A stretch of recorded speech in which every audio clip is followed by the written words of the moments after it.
So let me ask you something. Have you ever gone into your analytics, looked at that graph, and just felt your heart sink? You know that massive, steep drop off right at the beginning? Yeah, that's what we call the audience retention cliff. And honestly, it's the silent killer of so many great videos. It tells YouTube, hey, people click, but they don't stick around. And that can absolutely tank your video's chances of getting recommended. Creator Ben Amos just nails it with this idea. See, every single person who clicks on your video is deep down asking one simple question. What's in it for me?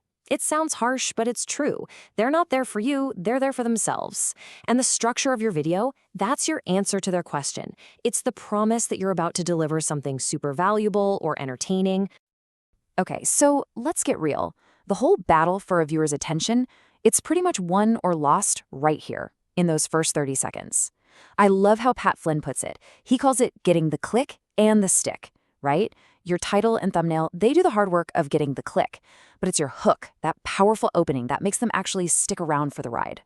And the difference between a good and bad hook is, well, it's night and day. A bad hook, and we've all seen them, is all about the creator. The long animated logo, the, hey guys, how are you? Talking about what you had for breakfast. It's just a wall between the viewer and what they came for. A good hook, though, it does the exact opposite.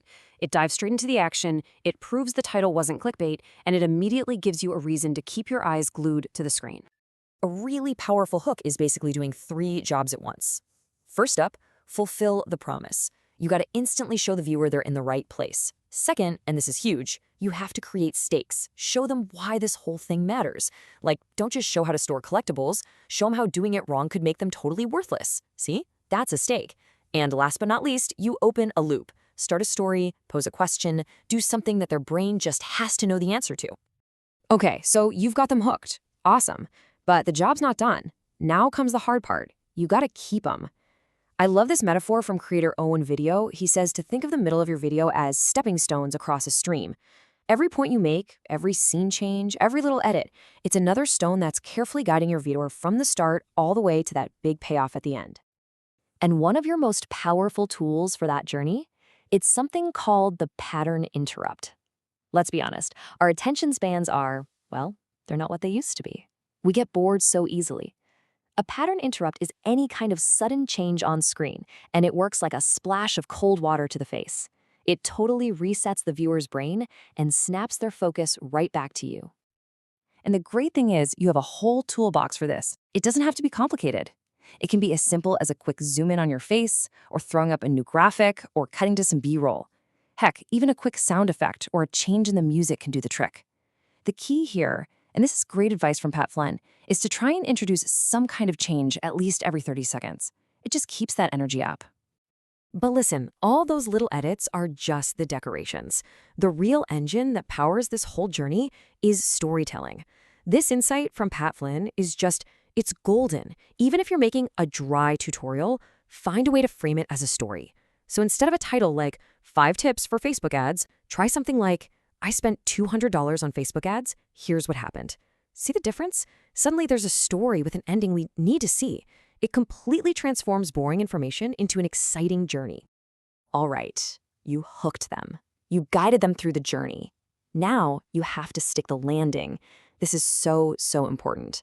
A weak, rambling ending basically just screams to the viewer, okay, the good stuff is over, feel free to click away. And just like that, you've wasted all the incredible trust and attention you just spent the whole video building. And here's the #1 mistake people make, the absolute fastest way to kill your ending. It's using what we call exit phrases. The second you say something like, okay, so in conclusion, or and for my final point, you're signaling that the value is done. If you could see your attention graph in real time, you'd literally watch it fall off a cliff. You're basically holding the door open for them and telling them it's okay to leave. No. Instead, a strong ending has a very clear mission. 3 things. First, deliver the climax. This is the big payoff you promised way back in the hook. You gotta show us if that experiment actually worked. Second, close all those open loops. You know, the little questions and stories you started, you gotta tie them up neatly to satisfy that curiosity. And finally, give one single, clear call to action. Tell the viewer exactly what you want them to do next. And that call to action, you guys, it has to be fast, like really fast. You've got about 20 seconds tops, no long, drawn-out goodbyes. The goal is just to be direct and super compelling. And honestly, the absolute best thing you can ask them to do is to watch another one of your videos. Why? Because that sends an incredibly powerful signal to the YouTube algorithm that people like your stuff. Okay, so we've walked through the hook, the journey, and the landing. Let's put this all together now into one simple, powerful blueprint that you can literally use for every single video you make from this day forward. And here it is, the whole recipe, right here on one slide. It's simple, right? It all starts with the hook, the first 30 seconds, where your only goal is to grab their attention by fulfilling your promise and creating some real stakes. Then you move into the journey, where you keep that momentum going with pattern interrupts and storytelling. And finally, you stick the landing, driving that next action by delivering the climax and a super strong CTA. Seriously, screenshot this. This is the blueprint. So as you start planning your next video, I want you to shift your thinking. Don't just think about the information you want to share. Think about the journey you're creating. Because that is the real difference between a video that gets skipped and a video that gets watched, gets shared, and turns a casual viewer into a true fan. The only question left is, where are you going to take them?